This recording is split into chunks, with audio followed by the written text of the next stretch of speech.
There's no getting around it. All investing involves risk, and equity investing in particular.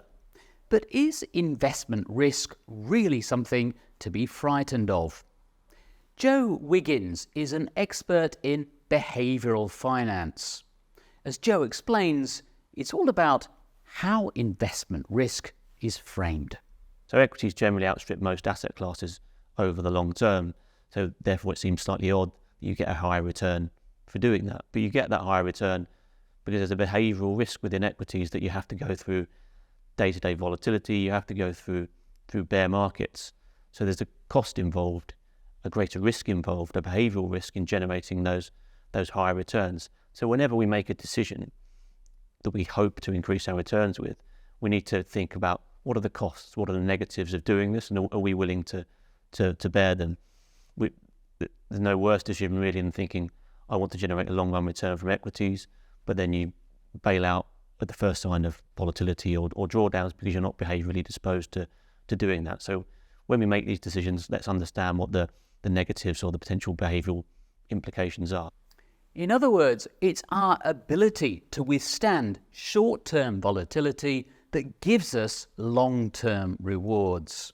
As long as you have a globally diversified portfolio, it's very unlikely in the long run that you'll suffer a substantial loss of capital.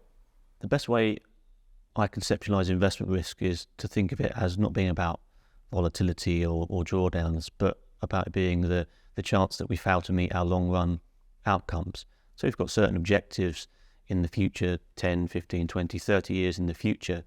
What are the chances that the decisions we make now with our investments mean that we fall short of meeting those objectives? So that can reframe the decision. So we're not thinking about the short-term volatility investing in equities, but we're thinking about the chance that I won't be meeting the goals that I have for my future self in 20 or 30 years' time. So risk is about failing to meet those goals.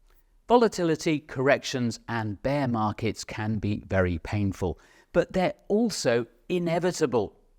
The secret is to stay focused when they happen on your long-term goals. The key thing for considering poor short-term performance is what are the implications for long-run returns, for our long-run objectives. So for example, through 2022, we saw a significant rise in bond yields from incredibly low levels.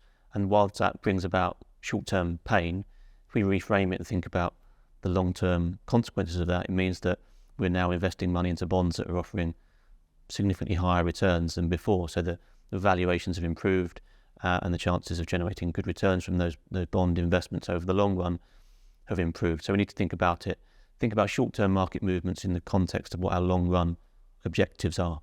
In short, don't confuse risk with volatility.